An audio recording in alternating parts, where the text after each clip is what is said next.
Hi and welcome to my channel, the Grape Jelly Library. I am so glad you could join me.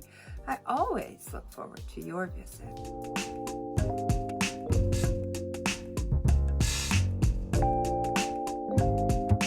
Today we are going to talk about a book. Whoa, what a book.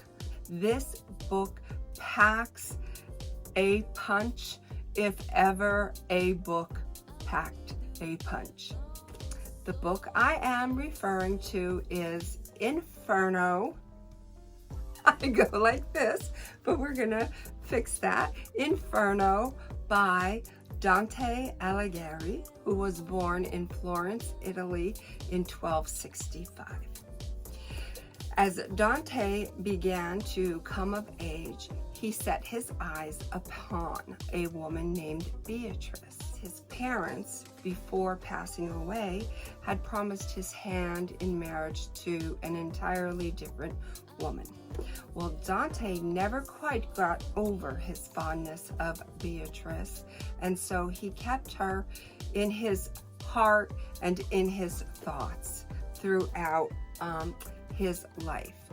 Dante had a best friend named Virgil. That seems pretty funny to say in relation to those times, a best friend, but it's true. Virgil was really the person that Dante admired and looked up to. The journey of this book takes us into the forest where Dante awakes from a slumber and is not quite sure how he got there and how he is going to get out.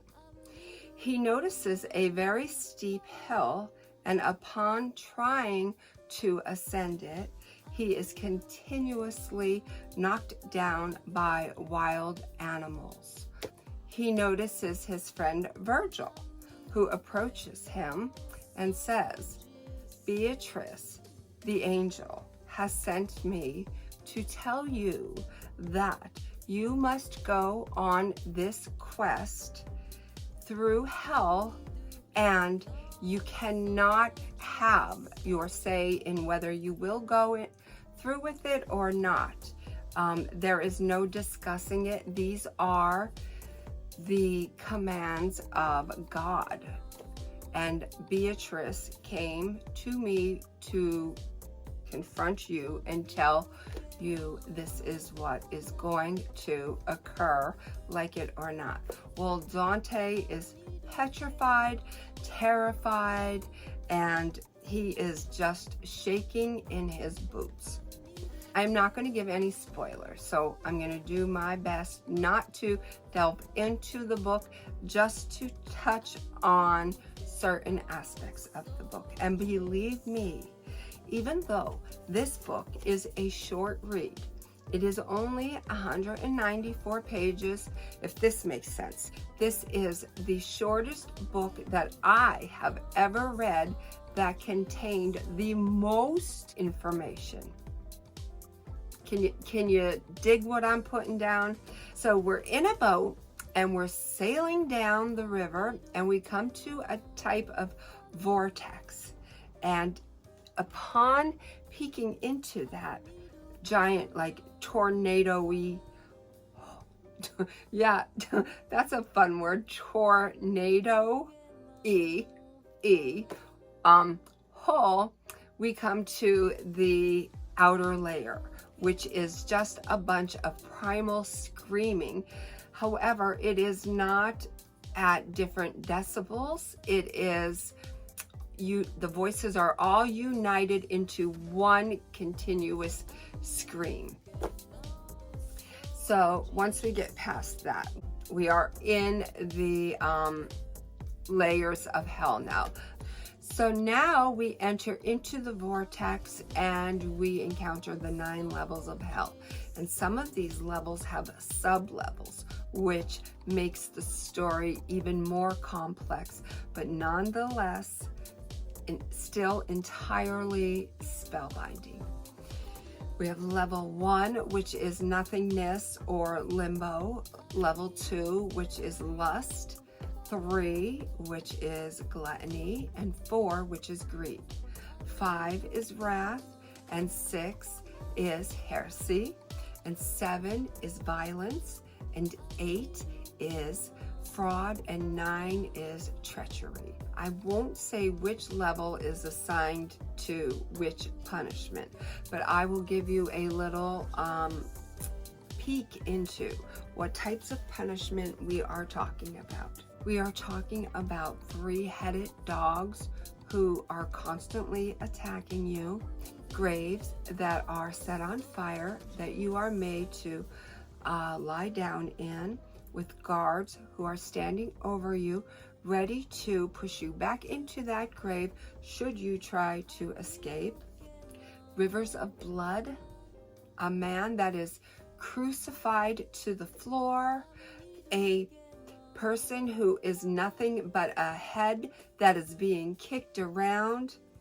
Dante has some imagination, that is for sure. I'm just going to pick a page at random and read it to you so you can get a brief and general idea of what you will be up against should you decide to read this for yourself. So, all right, page 57. Now onward goes along a narrow path between the torments and the city wall. My master and I follow at his back. O power supreme, that through these impious circles turnest me. I began as pleases thee. Speak to me, and my longings satisfy. The people who are lying in these tombs, might they be seen already or uplifted? The covers all, and no one keepeth guard, and he to me. They all will be closed up when from Jehoshaphat they shall return. Here with the bodies they have left above. Their cemetery have upon this side, with Epicurus all his followers. Who with the body mortal maketh the soul? But in the question thou dost put to me, within here shalt thou soon be satisfied, and likewise in the wish thou keepest silent. All right, so I just want to say it might sound like crazy talk, like, you know, like I am not going to be able to discern what they are trying to tell me, but believe me, you will. It's kind of language that is backwards, but very discernible. I have every faith in the world that you will be able to take on this book and comprehend the message he is trying to imply to us within these pages. Do I suggest you read this book? Heck yes. Why not? Why not? What would I give this book? I would give this book a 4-star rating because it is simply a page turner. Yeah, I enjoyed this book. I enjoyed it tremendously. And if you choose to read it, I hope you do too. And if you don't know what you should be reading next, perhaps you should think about picking this one up. Thank you so much, and until we meet again, know that I love you. Be good, be well, and be reading.